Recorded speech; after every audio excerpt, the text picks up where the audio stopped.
All right, let's talk about grains and dairy because they are not all created equally and they could be adding to your inflammatory bucket. So, starting with grains, we did a really, really sad thing when we started refining grains. And by we, I mean the whole food system that we are a part of here in the US. So, the endosperm and the endosperm is what stays. The bran and the germ, these are the parts with the nutrients, the fiber, the B vitamins, the vitamin E, the antioxidants, and we took them away. So, in order to find grains with that still on there, you want to look for organic. You want to look for organic and sprouted whole grains. Okay. We want to remember that we do become what we eat. They do impact ourselves. So, right? I want you to remember that Barbie meme. Okay, so when it comes to gluten, I care so much because so many individuals have inflammatory health conditions and have symptoms and things that could be connected to inflammatory foods, to gut inflammation, to autoimmune conditions, celiac disease being one of them. And women, if they have one autoimmune condition, they are so much more likely to develop another. So these are some conditions that are more at risk for developing celiac disease. There are some genetics we can look at to see if you are more at risk of celiac disease or non-celiac gluten sensitivity. So, celiac disease is the full-blown autoimmune condition. Your gut microbes, your gut lining are very damaged by the time that you get diagnosed with celiac disease. Non-celiac gluten sensitivity, we think happens probably before celiac disease. There is still not a lot of population-based studies on this condition. It's definitely something that functional medicine practitioners talk a lot about and have studied and seen in their clinical practices, but conventional doctors have not yet really gotten to the point of talking about it a lot. So there are, again, like I said, some genes that can tell us more about your risk, but genes do not tell you that you have something, right? So you could have these genes and not develop this inflammatory condition. There's also a lot of overlapping symptoms with celiac, non-celiac gluten sensitivity and other conditions like anxiety, bloating, joint pain, fatigue, right? So there's many other root causes as with everything. These are both different than wheat allergies. Okay, so these are the two genes that I do test. So if you were to order one of my full panels, you would get those tested. And this stat kind of blows my mind that many people in the US, 60 to 70% of people in the US with celiac disease are not even diagnosed. So again, if you are having symptoms, you don't feel right, you don't have your best energy, you're struggling with your health, make sure that you're getting functional testing so you're able to look. It can also take a long time to truly heal the gut after having gluten issues. So some tests that we can run to check and diagnose for celiac. Zonulin is a test that is a functional marker on the GI map test that tells us about potential gut permeability. So a gluten elimination diet is something that I encourage for my clients struggling with autoimmune conditions because it is a much more common source of inflammation for them. But I also want you to know that it is important to have a healthy gut so that you can process more variety of foods and not just take out foods, right? We want to make sure we also support our gut, heal our gut. So enriched grains, this is a little bit different than refined grains. Refining is that process of removing the germ and the bran, okay? Removing them, we grind up the grains and we create a white bread. Enriching grains is actually enriching them or adding in vitamins. However, well-intentioned this might have been when we started adding in folic acid in around 1960s. This was to prevent neural tube defects in babies. We didn't realize that about 40% of the population have a gene variant called the MTHFR gene. They have mutations on this gene that impact their ability to methylate or break down this nutrient. Okay, so the main concern I have is for those people, they will not be getting the right amount of folate. So they need to make sure they are assessing for homocysteine, which is a marker that can tell us if we are having methylation byproducts like buildup. It can increase risk of heart disease, anxiety, infertility. So we want to monitor homocysteine. We want to make sure we are methylating with or supplementing with methylated B vitamins. Now, it doesn't necessarily mean you have to take a bunch of B vitamins just because you have the MTHFR gene, but that's kind of another topic. The main thing to know about grains is that if you have not had the testing, it is better to be safe than sorry and to avoid folic acid, to opt for those organic grains that are going to give you more fiber and more nutritional benefit, and to, again, be safe rather than sorry, because we don't really know still what exactly happens when the folic acid kind of builds up, but some people do think that it could be quite damaging to cellular health. Okay, not to mention that most of these foods are really high in calories or sugar or just like not as satiating because they don't have the fiber and the nutrients. Okay, so you want to look for sprouted and organic on labels of wheat and gluten products. Okay, sourdough is not necessarily sprouted, but it is fermented, making it easier to digest. So this is why many people will say that they can't eat bread, but they can eat sourdough. So also why some people will say they can eat bread better in Europe is the processing of it. Okay, so there are plenty of gluten-free grains out there to get your carbies in. So many options. And if you are struggling with taking out gluten, I would love to chat with you about alternatives. There are so many great alternatives out there. Or if you just need a little gluten funeral, happy to throw you one over Zoom to support you in that change because I know it can be difficult. It is something that I personally tried and I felt like it did help my skin, but it wasn't something that I felt like I had to maintain forever. I also don't have the genes.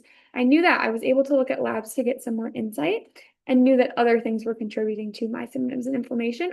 But again, I felt like my skin did really look clear in that time. I was also eating a lot more nutrients. I was eating a lot more fruits and veggies when I really focused in on that. So I think that it can be a great alternative to, or kind of a great way to kickstart getting more fruits and vegetables and fiber is just not eating a lot of those gluten and wheat foods.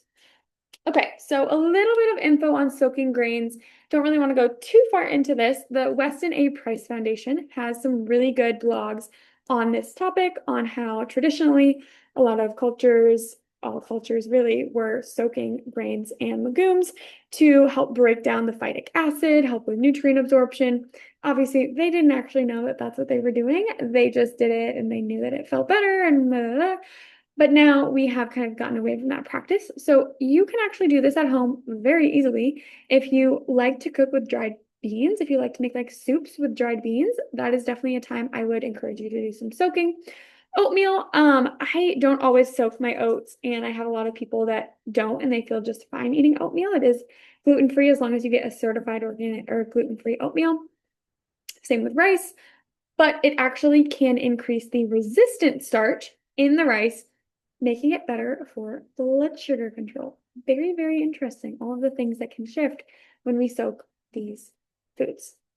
Okay, so feeling good, hopefully, about grains, looking for organic, sprouted when we can, looking for higher fiber carbs, also getting more variety of nutrients. Okay, dairy. So dairy can also, in some people, contribute to inflammation. Technically, any food could contribute to inflammation if you have a very highly sensitive body, a lot of leaky gut going on, but yeah, so technically any food could, but dairy and eggs and gluten are the top 3 food sensitivities that just happen in testing. However, I'm not a huge fan of food sensitivity testing. I don't run it initially on any of my clients.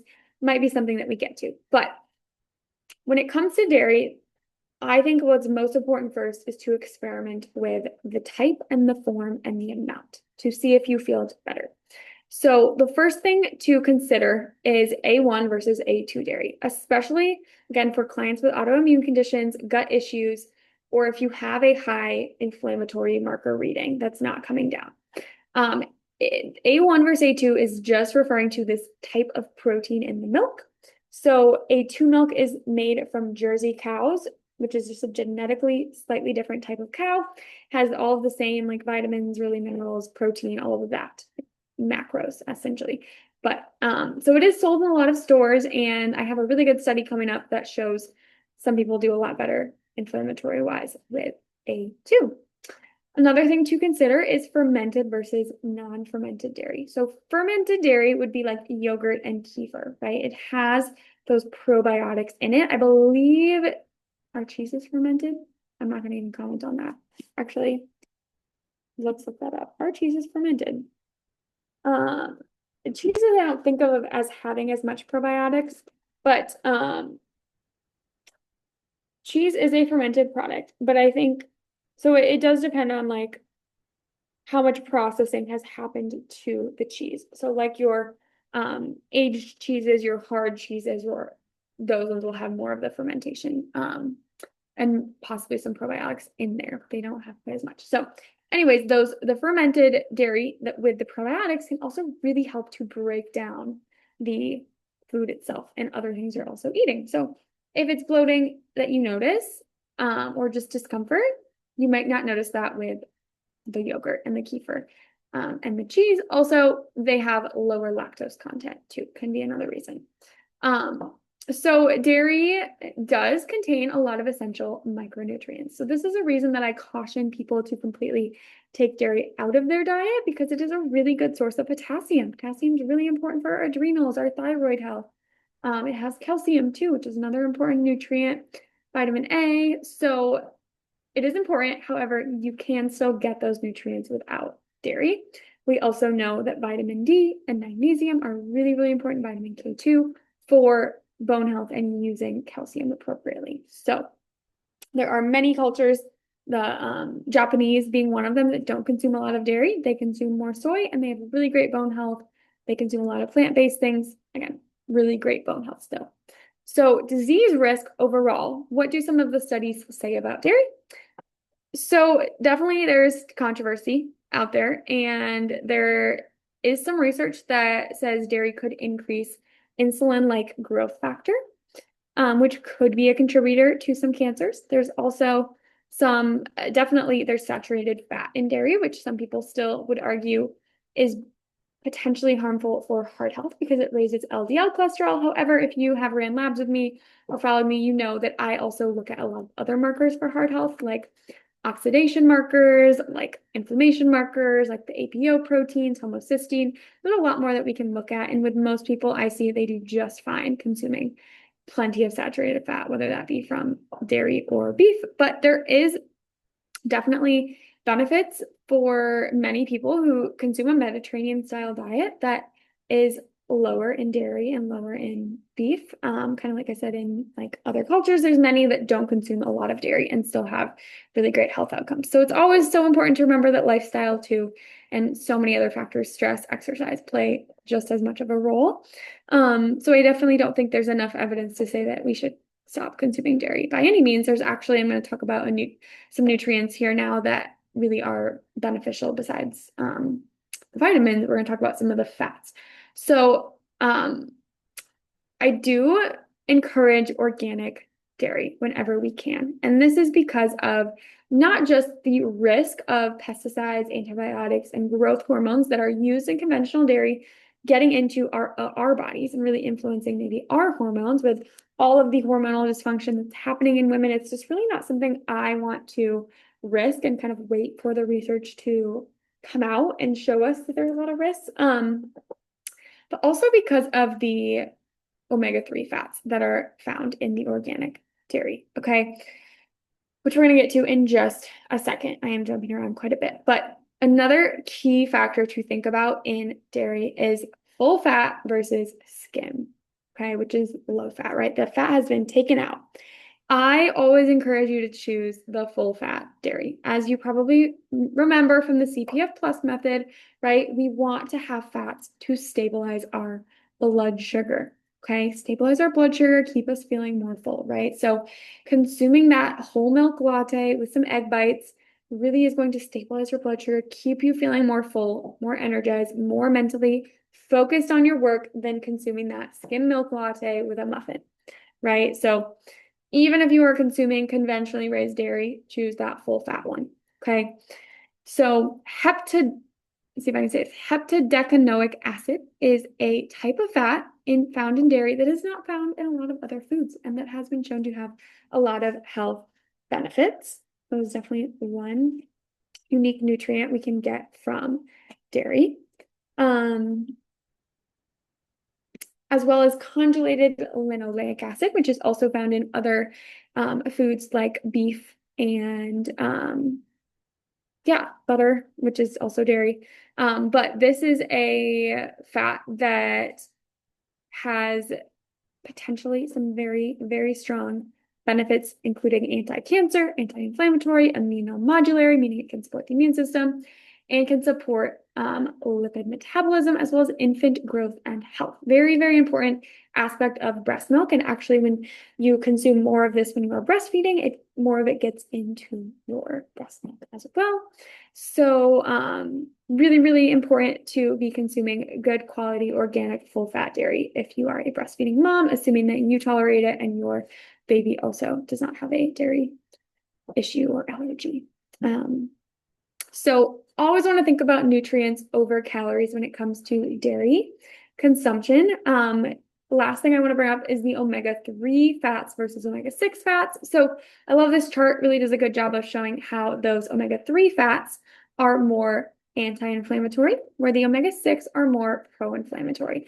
And how I always learned this in college in dietetic school was these two fats are fighting for the same pathways in the body. Okay, so we not only want to lower omega-6 intake, we want to increase omega-3 intake to balance out these pathways and support more anti-inflammatory things, right? And this is just one mechanism of inflammation in the body. It's not the only thing that contributes to inflammation. So there's many other things, including stress, gut health, emotions, alcohol, right? Other things that can contribute autoimmune conditions, but this is just one that we have a little bit more control over and we can influence with our food.